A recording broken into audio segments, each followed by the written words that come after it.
Doctor Archuna ராமநாதனை போல கிருஷ்ணாவுக்கும் பைத்தியம் பிடிச்சிட்டு வாழை தூக்கிட்டு நானும் சண்டியன் தான் சொல்லி ஊர் வழியை சுற்றி கொண்டிருக்காங்க கொஞ்சம் பேர்.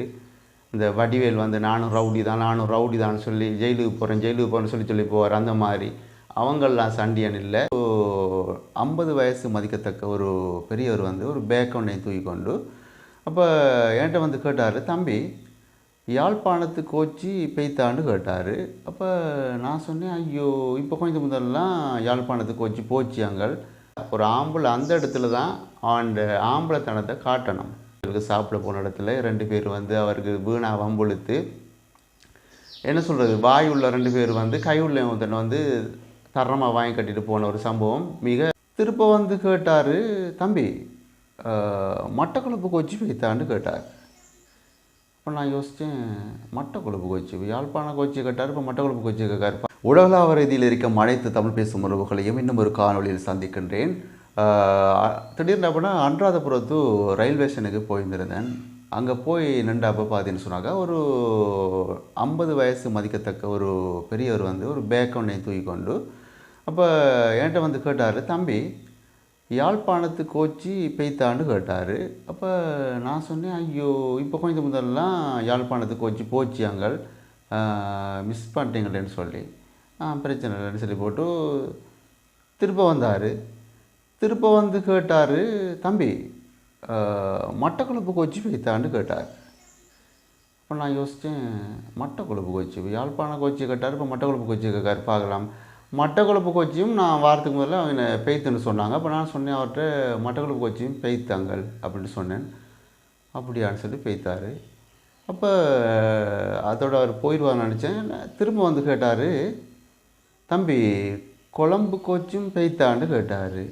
நான் என்ன, நீங்கள் முதல்ல எங்கே போகணும் அங்கள் அப்படின்ட்டு கேட்டேன்.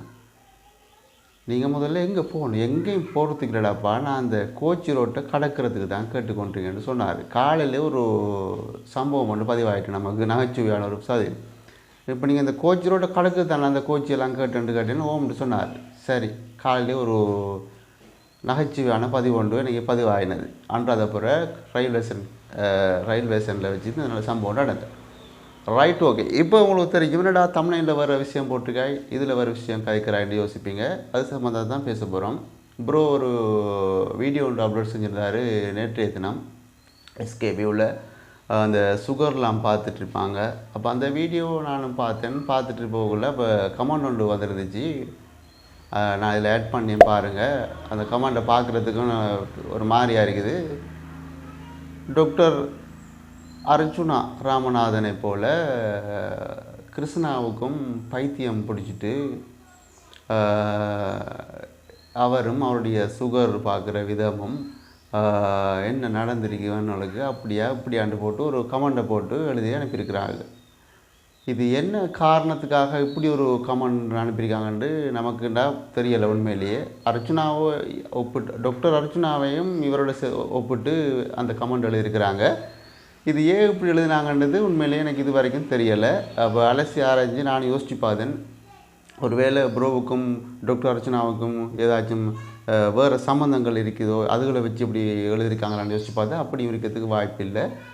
அப்போ பார்த்தீங்கன்னு சொன்னாக்கா அந்த மாதிரி பொறாமைக்காரர்கள்லாம் இப்போ இருக்கிறாங்க. ப்ரோ எந்த வீடியோ அப்லோட் செஞ்சாலும் அதில் ஒரு நார்மல் கமெண்ட்களை விட ஏதாச்சும் ஒரு ஏசி போடுற கருத்துக்கள் அதிகமாக கிடைக்கப்பட்டு தான் கொண்டிருக்கிறது. அதில் எழுதியிருப்பாங்க பாருங்கள், அந்த சுகர் பார்த்த இடத்துல அந்த அவனோட தங்கச்சி அக்கா அனு சிஸ்டருக்கு வந்து படிப்பறிவில்லை, அப்படி இப்படி தன்னோட புருஷனுக்கு சுகர் என்று தெரிஞ்சும் அவள் சந்தோஷப்படுறா, அவள் தப்பிட்டாவாம், அப்படி இப்படிலாம் அதில் கமெண்டில் எழுதியிருக்காங்க.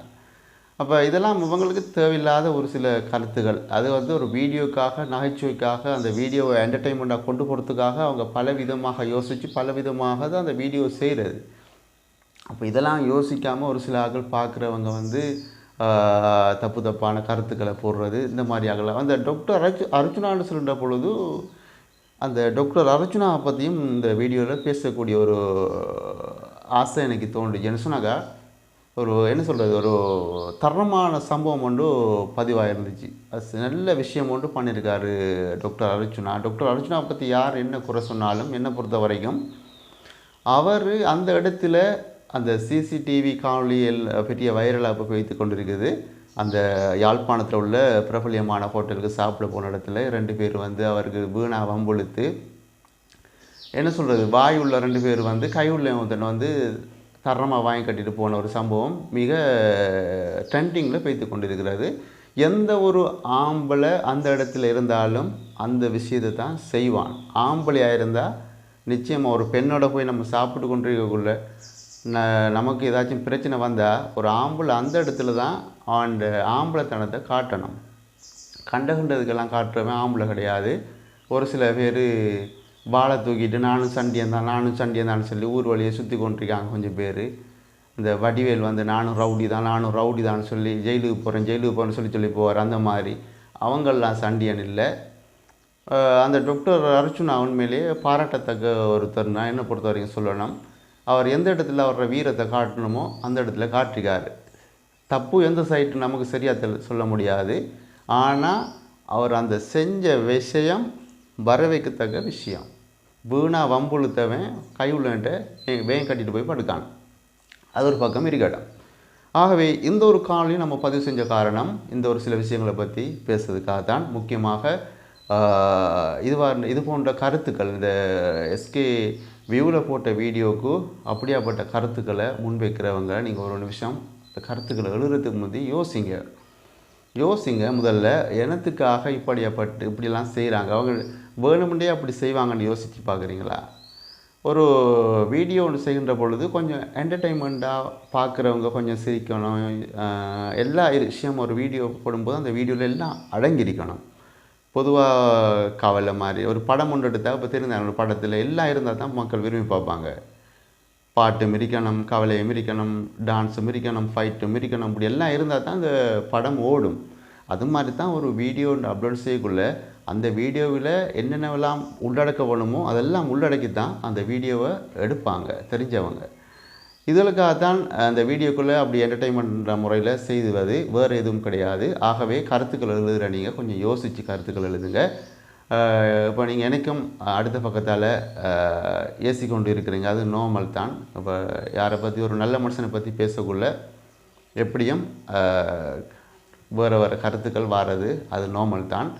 ஓகே, இன்னும் ஒரு காணொலியில் சந்திப்போம். விடைபெறும் நான் என்று உங்கள் அன்பின் தோழன்.